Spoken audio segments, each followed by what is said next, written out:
ਸਤਿ ਸ਼੍ਰੀ ਅਕਾਲ। ਨਿਊਜ਼ 18 ਪੰਜਾਬ ਹਰਿਆਣਾ ਹਿਮਾਚਲ ਵੇਖ ਰਹੇ ਸਾਰੇ ਦਰਸ਼ਕਾਂ ਦਾ ਸਵਾਗਤ। ਮੈਂ ਹਾਂ ਤੁਹਾਡੇ ਨਾਲ ਰਜਿੰਦਰ ਕੌਰ। ਬੁਲਟਨ ਦੀ ਸ਼ੁਰੂਆਤ ਹਰਿਆਣਾ ਦੇ ਗੁਰੂਗ੍ਰਾਮ ਤੋਂ ਆ ਰਹੀ ਵੱਡੀ ਖਬਰ ਦੇ ਨਾਲ। ਗੁਰੂਗ੍ਰਾਮ ਵਿੱਚ ਦਿਨ ਦਹਾੜੇ ਗੈਂਗਵਾਰ ਨਾਲ ਸਨਸਨੀ ਫੈਲ ਗਈ। ਗੋਲੀਆਂ ਮਾਰ ਕੇ 3 ਨੌਜਵਾਨਾਂ ਦਾ ਕਤਲ ਕਰ ਦਿੱਤਾ ਗਿਆ। ਸੈਕਟਰ 9 ਇਲਾਕੇ ਦੀ ਘਟਨਾ ਦੱਸੀ ਜਾ ਰਹੀ ਹੈ। ਬਾਈਕ ਸਵਾਰ ਹਥਿਆਰਬੰਦਾਂ ਵੱਲੋਂ ਵਾਰਦਾਤ ਨੂੰ ਅੰਜਾਮ ਦਿੱਤਾ ਗਿਆ। 2 ਲੋਕਾਂ ਦੀ इस घटना में मौके ते ही मौत हो गई, जबकि एक ने हस्पताल दम तोड़ दिता। तेरे कतल की वारदात सीसीटीवी कैद हो गई। 2 गुटां च रंजिश के चलते इस वारदात नूं अंजाम दिता गया।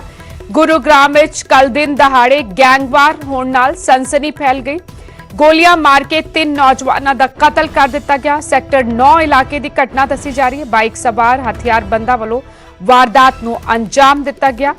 2 लोगों की मौके ते ही मौत हो गई, जबकि एक शख्स ने हस्पताल दम तोड़ दिता। तेरे कतल की वारदात सीसीटीवी कैद हो गई।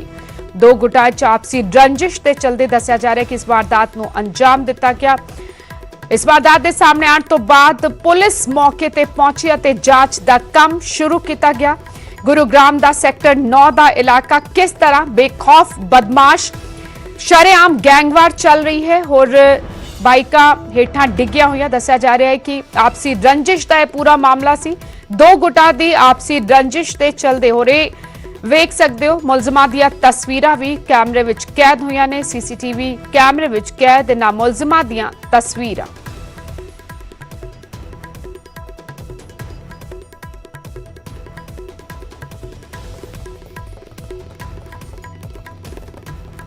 सूचना मिली थी कि वहाँ पे अपार्टमेंट के नज़दीक एक इंसिडेंट हुआ है जिसमें 2 लड़कों को गोलियां लगी हैं, जिनकी उनको हॉस्पिटल पहुँचाया गया तो वहाँ पे मृत घोषित किए गए, जिसके संबंध में जांच की जा रही है।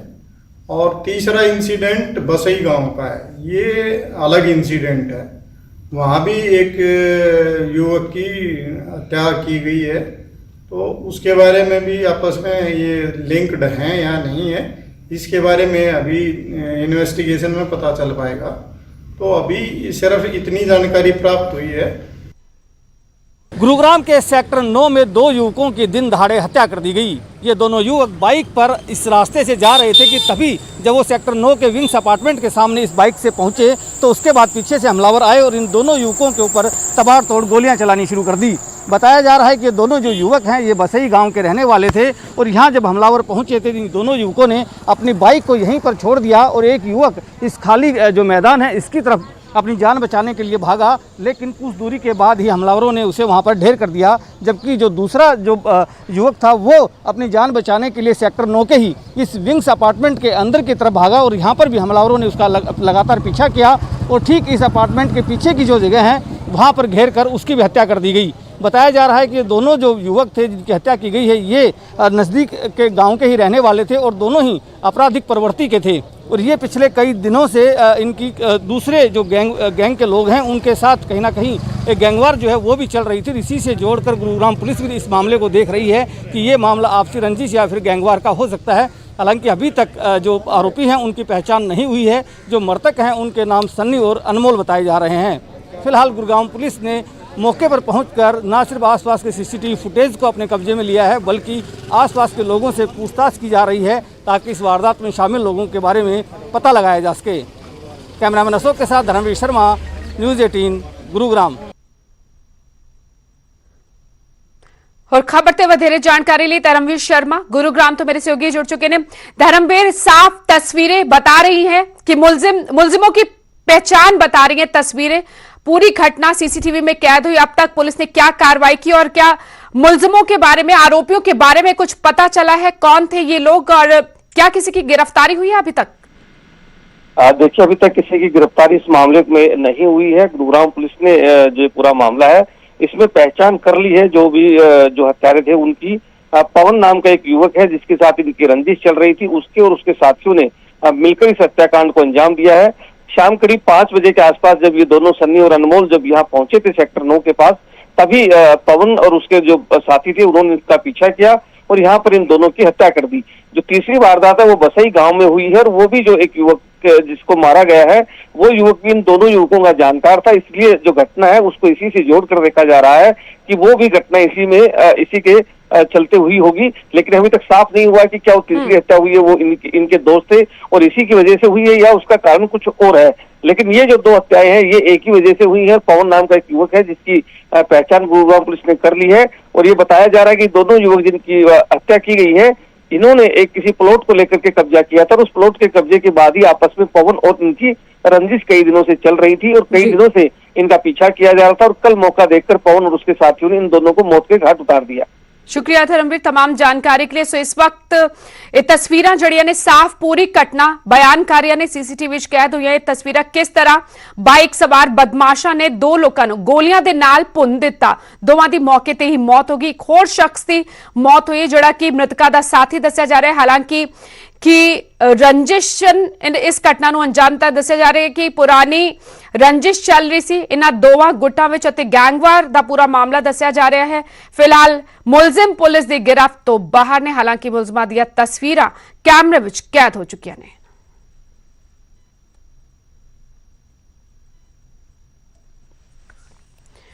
ਅੱਗੇ ਵਧਿਆ ਗੱਲ ਕੋਰੋਨਾ ਦੀ। ਸੰਗਰੂਰ ਵਿੱਚ ਕੋਰੋਨਾ ਦਾ ਕਹਿਰ ਜਾਰੀ। ਵਾਇਰਸ ਨਾਲ ਇੱਕ ਡਾਕਟਰ ਸਤਪਾਲ ਸਿੰਘਲਾ ਦੀ ਮੌਤ ਦੀ ਖਬਰ ਹੈ। ਮੋਹਾਲੀ 'ਚ ਇਲਾਜ ਦੌਰਾਨ ਡਾਕਟਰ ਨੇ ਦਮ ਤੋੜ ਦਿੱਤਾ। ਜ਼ਿਲ੍ਹੇ 'ਚ ਮੌਤਾਂ ਦੀ ਗਿਣਤੀ 64 ਹੋ ਗਈ। ਕੱਲ ਵੀ ਸੰਗਰੂਰ ਵਿੱਚ 5 ਮਰੀਜ਼ਾਂ ਦੀ ਜਾਨ ਗਈ ਸੀ ਕੋਰੋਨਾ ਦੇ ਚਲਦੇ। ਸੰਗਰੂਰ ਵਿੱਚ ਕੋਰੋਨਾ ਦਾ ਕਹਿਰ ਜਾਰੀ। ਮੌਤਾਂ ਦਾ ਆંકੜਾ 64 ਤੱਕ ਪਹੁੰਚ ਗਿਆ ਹੈ। ਵਾਇਰਸ ਦੇ ਨਾਲ ਇੱਕ ਡਾਕਟਰ ਦੀ ਮੌਤ ਦੀ ਖਬਰ ਹੈ। ਡਾਕਟਰ ਸਤਪਾਲ ਸਿੰਘਲਾ ਮੋਹਾਲੀ 'ਚ हस्पताल दाखिल सन। इलाज दौरान उन्होंने दम तोड़ दिता। संगरूर तो मेरे सहयोगी राकेश कुमार जुड़ चुके ने फोन लाइन ते। राकेश, जानना चाहांगे कदों तो जिस डॉक्टर की मौत हुई सतपाल ਸਿੰਘਲਾ नां दस्या जा रहा है, कितनी उम्र सी डॉक्टर दी और कदों तो मोहाली के हस्पताल दाखिल सन, कदों तस्दीक हुई सी उन्होंने कोरोना की? बिल्कुल रजिंदर जी डॉक्टर की मौत हुई है उन्होंने 4 दिन पहले ही फोर्टिज मोहाली के विच दाखिल करवाया गया सी, जिन्हां दी उन्होंने कोरोना पॉजिटिव उत्थे पाए गए थे। उन्होंने शुगर की भी बीमारी थी। उस तो बाद जी उन्होंने मौत हो चुकी है। तो ये मशहूर डॉक्टर से सुनाम के ਸਿੰਘਲਾ जिन्हों की उम्र करीब 70 साल रजिंदर इन्हों की उम्र जी दसी जा रही है।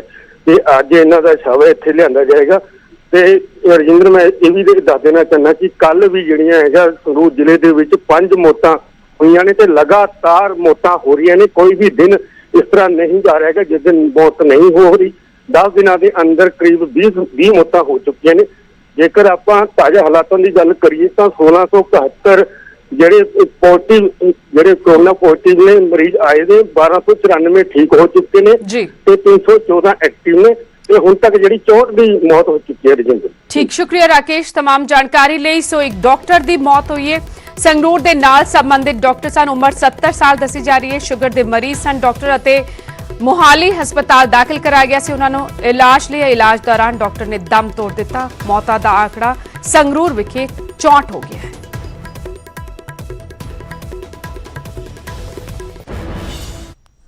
ਅੱਗੇ ਵਧਿਆ ਫਾਜ਼ਿਲਕਾ ਤੋਂ ਇਸ ਵਕਤ ਵੱਡੀ ਖਬਰ, ਜਿੱਥੇ ਅਮੀਰ ਖਾਸ ਥਾਣੇ ਦੀ ਪੁਲਿਸ ਇਸ ਵਕਤ ਸਵਾਲਾਂ ਦੇ ਘੇਰੇ 'ਚ। ਦਰਅਸਲ 2 ਲੋਕਾਂ ਨੂੰ ਬੁਰੀ ਤਰ੍ਹਾਂ ਕੁੱਟਮਾਰ ਕਰਨ ਦੇ ਇਲਜ਼ਾਮ ਲੱਗੇ ਨੇ ਇਹਨਾਂ ਤੇ। ਕੁੱਟ-ਕੁੱਟ ਕੇ ਮਰੀਜ਼ ਤੇ ਲਾਸਾਂ ਪਾ ਦਿੱਤੀਆਂ, ਡੰਡੇ ਮਾਰ-ਮਾਰ ਕੇ ਚਮੜੀ ਉਧੇੜ ਦਿੱਤੀ ਗਈ। ਪੁਲਿਸ ਵਾਲਾ ਵੀ ਇਸ ਦੌਰਾਨ ਹਸਪਤਾਲ ਦਾਖਿਲ ਹੋਇਆ ਹੈ। ਫਾਜ਼ਿਲਕਾ ਦੇ ਅਮੀਰ ਖਾਸ ਥਾਣੇ ਦੀ ਪੁਲਿਸ ਤੇ ਕੁਝ ਮੁਲਾਜ਼ਮ ਇਸ ਵਕਤ ਸਵਾਲਾਂ ਦੇ ਘੇਰੇ ਵਿੱਚ 2 ਲੋਕਾਂ ਨੂੰ ਬੁਰੀ ਤਰ੍ਹਾਂ ਕੁੱਟਣ ਦੇ ਇਲਜ਼ਾਮ ਲੱਗੇ ਨੇ। ਦੋਵੇਂ ਜਿਹੜੇ पीड़ित ने वो हस्पताल दाखिल और पुलिस वाला भी दसा जा रहा है कि हस्पताल दाखिल हुए।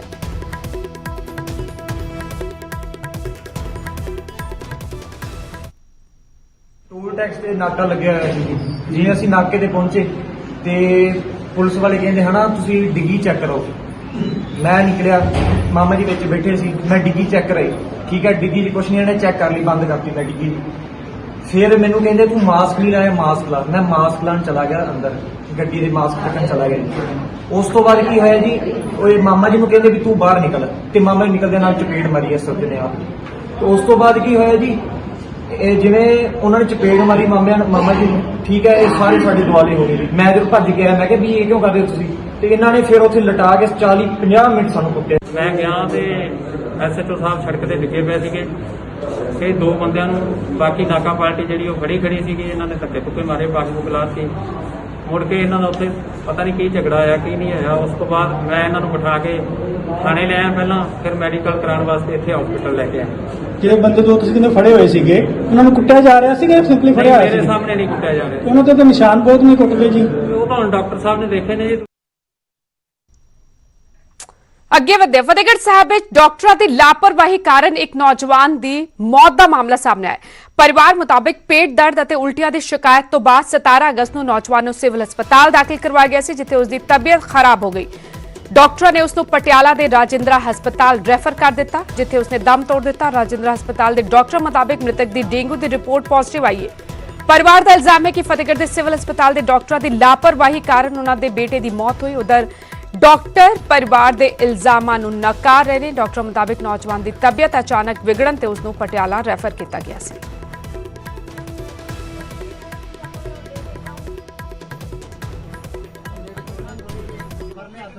ਡਾਕਟਰਾਂ ਦੀ ਲਾਪਰਵਾਹੀ ਨਾਲ ਇਹ ਮੁੰਡਾ ਮਰਿਆ।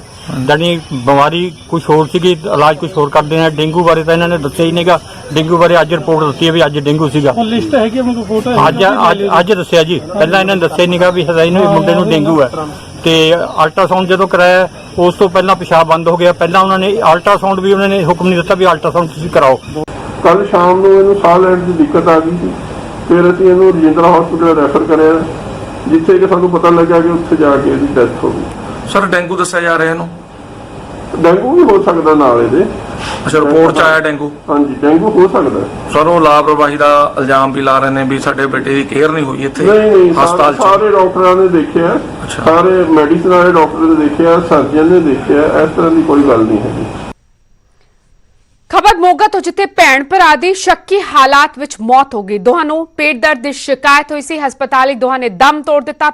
ਮੋਗਾ ਦੇ ਪਿੰਡ ਖੋਸਾ ਕੋਟਲਾ ਦੇ ਰਹਿਣ ਵਾਲੇ ਸਨ ਦੋਵੇਂ। ਫਿਲਹਾਲ ਪੋਸਟਮਾਰਟਮ ਤੋਂ ਬਾਅਦ ਹੀ ਮੌਤ ਦੀ ਵਜ੍ਹਾ ਦਾ ਖੁਲਾਸਾ ਹੋ ਸਕੇਗਾ। ਮ੍ਰਿਤਕ ਮੁੰਡੇ ਦੀ ਉਮਰ 10 ਸਾਲ ਜਦਕਿ ਕੁੜੀ ਦੀ ਉਮਰ ਮਹਿਜ਼ 18 ਸਾਲ ਜਿਹੜੀ ਹੈ ਉਹ ਦੱਸੀ ਜਾ ਰਹੀ ਹੈ। ਮੋਗਾ ਵਿੱਚ ਭੈਣ ਭਰਾ ਦੀ ਸ਼ੱਕੀ ਹਾਲਾਤ ਵਿੱਚ ਮੌਤ ਦੀ ਖਬਰ ਹੈ। ਦੋਹਾਂ ਨੂੰ ਪੇਟ ਦਰਦ ਦੀ ਸ਼ਿਕਾਇਤ ਹੋਈ ਸੀ ਅਤੇ ਹਸਪਤਾਲ ਹੀ ਦੋਵਾਂ ਨੇ ਦਮ ਤੋੜ ਦਿੱਤਾ। ਮੋਗਾ ਦੇ ਪਿੰਡ ਖੋਸਾ ਕੋਟਲਾ ਦੇ ਰਹਿਣ ਵਾਲੇ ਸਨ ਦੋਨੋਂ। ਪੋਸਟਮਾਰਟਮ ਤੋਂ ਬਾਅਦ ਹੀ ਹੁਣ ਮੌਤ ਦੀ ਵਜ੍ਹਾ ਦਾ ਖੁਲਾਸਾ ਹੋ ਸਕੇਗਾ। ਮ੍ਰਿਤਕ ਮੁੰਡੇ ਦੀ ਉਮਰ ਮਹਿਜ਼ 10 ਸਾਲ ਜਦਕਿ ਕੁੜੀ ਦੀ ਉਮਰ 18 ਸਾਲ ਦੱਸੀ ਜਾ ਰਹੀ ਹੈ। ਗੁਜਰਤੇ ਜੀ ਚਾਨਚੱਕ ਜੀ ਸੁਬਹ 7 ਵਜੇ ਮੈਂ ਟੂਟੀ ਆਈ ਹੈ, ਉਦੋਂ ਇਹਨਾਂ ਨੂੰ ਮੈਂ ਉਠਾਇਆ ਵੀ ਬੇਟਾ ਵੀ ਉੱਠ ਖੜੋ ਵੀ ਨਹਾ ਨੂੰ ਲਓ। ਤੇ ਉਦੋਂ ਕੇਰਾ ਉੱਠ ਕੇ ਕੇਰਾਂ ਦੇ ਨਹਾਉਣੇ ਆ ਡੈਡੀ। ਮੁੜ ਕੇ ਉੱਠ ਕੇ ਕੇਰਾਂ ਇਹਨਾਂ ਨੇ ਜਗ੍ਹਾ ਦੇਖੀ, ਸੱਪ ਦੇਖਿਆ। ਦੇਖ ਕੇ ਮੁੜ ਕੇ ਜਾ ਕੇ ਕੇਰਾਂ ਪੈ ਗਿਆ। ਮੁੜ ਕੇ ਫੇਰਾਂ ਦੇ ਡੈਡੀ ਸਾਡੇ ਦਰਦ ਹੁੰਦਾ ਦੋਨਾਂ ਨੂੰ। ਉਦੋਂ ਮੁੜ ਕੇ ਤਾਂ ਸਮਝੋ ਬਾਹਰ ਹੀ ਹੋ ਗਿਆ ਜੀ। ਕਿੱਥੇ ਦਰਦ ਹੁੰਦਾ ਜੀ? ਪੇਟ ਤੇ ਜੀ, ਇਹ ਥਾਂ ਤੇ ਜੀ। ਕੋਈ ਚੀਜ਼ ਖਾਧੀ ਪੀਤੀ ਵੀ ਸੀ? ਨਾ ਜੀ, ਕੁਛ ਨਹੀਂ ਖਾਧਾ ਜੀ। ਅੱਛਾ, ਕਿਵੇਂ ਮੌਤ ਕਿਵੇਂ ਹੋਈ ਫਿਰ?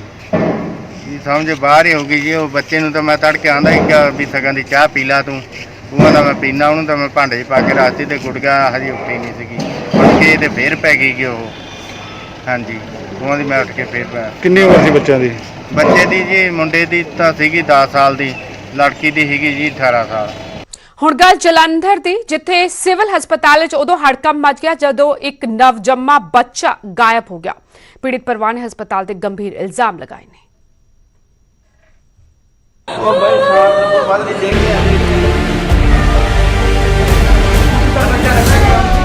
ਜਲੰਧਰ ਦੇ ਸਿਵਲ ਹਸਪਤਾਲ ਦੇ ਵਿੱਚ ਉਸ ਵੇਲੇ ਹੜਕੰਪ ਮਚ ਗਿਆ। ਸਾਰੇ ਹੱਕੇ ਬੱਕੇ ਰਹਿ ਗਏ ਜਦੋਂ ਮਹਿਜ਼ ਇੱਕ ਦਿਨ ਦੇ ਬੱਚੇ ਨੂੰ ਕਿਡਨੈਪ ਕਰ ਲਿਆ ਗਿਆ। ਬੱਚੇ ਦੀ ਦਾਦੀ ਦਾ ਕਹਿਣਾ ਹੈ ਕਿ ਉਸ ਦੀ ਨੂੰਹ ਨੂੰ ਹਸਪਤਾਲ ਦੇ ਵਿੱਚ ਭਰਤੀ ਕਰਵਾਇਆ ਗਿਆ ਸੀ। ਦੁਪਹਿਰ 12 ਵਜੇ ਦੇ ਕਰੀਬ ਉਸਨੇ ਬੱਚੇ ਨੂੰ ਜਨਮ ਦਿੱਤਾ ਅਤੇ ਉਹਨਾਂ ਨੂੰ ਡਾਕਟਰ ਨੇ ਕਿਹਾ ਕਿ ਹੇਠਾਂ ਜਾ ਕੇ ਫਾਈਲ ਬਣਾ ਲਿਆਓ ਅਤੇ ਜਦੋਂ ਫਾਈਲ ਬਣਾ ਕੇ ਹਸਪਤਾਲ ਦੇ ਦੂਜੇ ਫਲੋਰ ਤੇ ਪਹੁੰਚੇ ਤਾਂ ਬੱਚਾ ਗਾਇਬ ਸੀ, ਜਿਸ ਨੂੰ ਦੇਖ ਕੇ ਉਹਨਾਂ ਦੇ ਪੈਰਾਂ ਹੇਠੋਂ ਜ਼ਮੀਨ ਖਿਸਕ ਗਈ।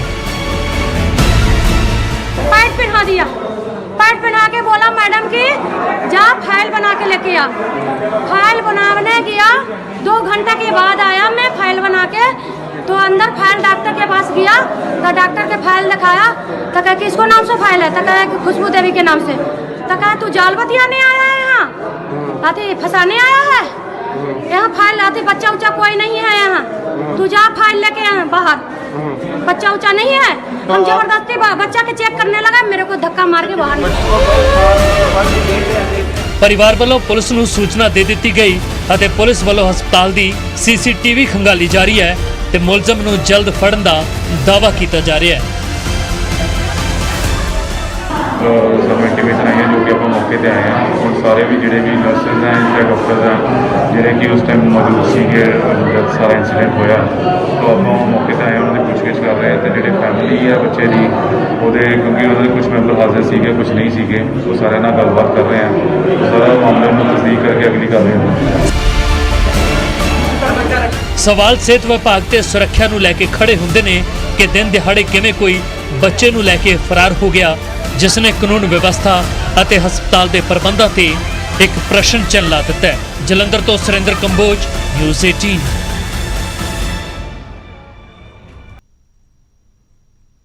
ब्रेक तो बाद एक बार फिर तुहाडा स्वागत है। श्री मुक्तसर साहब विच कल देर शाम हार्डवेयर की दुकान विच भयानक अग लग गई। कड़ी मुशक्कत तो बाद अग ते हालांकि काबू पा लिया गया। अग लगण कारण लाखां रुपए का नुकसान होया है।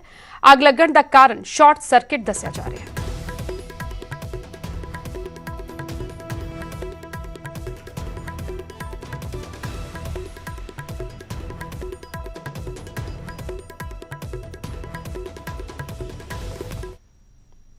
ਜੀ ਨਾਲ ਪੇਂਟ ਦਾ ਤੇ ਹਾਰਡਵੇਅਰ ਦਾ। ਸਰ ਜਿਹੜੀ ਅੱਗ ਲੱਗੀ ਹੈ ਕਿਸ ਤਰ੍ਹਾਂ ਲੱਗੀ ਪਤਾ ਲੱਗਿਆ? ਅੱਗ ਸ਼ਾਰਟ ਸਰਕਟ ਨਾਲ ਲੱਗੀ ਜੋ ਉੱਪਰ ਤੀਜੀ ਮੰਜ਼ਿਲ ਤੋਂ।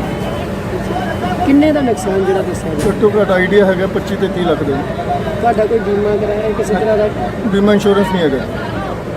ਇਹ ਕੀ ਆਈਟਮਾਂ ਸੀ ਜਿਹੜੀ ਅੱਗ ਨੂੰ ਇੰਨਾ ਸਮਾਂ ਲੱਗ ਗਿਆ ਜੀ? ਕਿ ਮੇਰਾ ਸਰ ਉੱਪਰ ਸਾਰਾ ਪੀਵੀਸੀ ਸਮਾਨ ਪਿਆ ਸੀਗਾ, ਐਲਬੋ ਸਾਕਟ ਟੀਆਂ ਵਗੈਰਾ, ਪਲੱਸ ਪੇਂਟ ਦਾ ਸਮਾਨ ਸੀ ਤੇ ਮੁਗਲਾਲ ਗਰੀਸ ਸੀਗਾ ਜਿਹੜਾ ਕਿ ਇੰਨਾ ਟਾਈਮ ਲੱਗ ਗਿਆ ਬੁਝਣ ਤੋਂ। ਤੁਹਾਨੂੰ ਇਹਦਾ ਪਤਾ ਕਿੱਦਾਂ ਲੱਗਿਆ? ਦੁਕਾਨ ਖੁੱਲੀ ਸੀ, ਸਾਡੀ ਦੁਕਾਨ ਖੁੱਲੀ ਸੀਗੀ ਸਰ। ਇਹ ਬੇਟੇ ਥੱਲੇ ਦੁਕਾਨ ਲੋਕ ਕਰੀ ਜਾਂਦੇ, ਧੂੰਆਂ ਵੇਖਿਆ, ਉਦੋਂ ਪਤਾ ਲੱਗਿਆ। जम्मू कश्मीर शहीद होए लैफ्टिनेंट नवदीप सिंह का 9वां श्रद्धांजलि समागम मनाया गया। गुरदासपुर होए समागम में डिप्टी कमिश्नर मुहम्मद इशफाक ने शहीद नूं श्रद्धांजलि दी।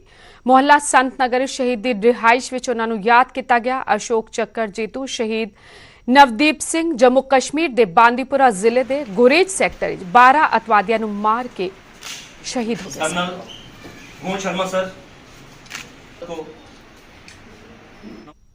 शहीद लैफ्टिनेंट नवदीप सिंह अशोक चक्कर के 9वें तिथि के उपर पुण्य तिथि के उपर उन्होंने श्रद्धांजलि देने के लिए ये सारे परिवारों और शहीदी में सलाम करते हैं, श्रद्धांजलि भेंट करते हैं। और जो संस्था काम करा रही है शहीद सैनिक सुरक्षा परिषद, मैं इन्हों की भी इस एफर्ट की तारीफ करदा और सैल्यूट करदा कि कितना ये जज्बे के नाल बिना किसी लालच तो इस काम लिए लगे हुए हैं। इस बुलेटिन फिलहाल नहीं, मैंने दो इजाजत। धन्यवाद।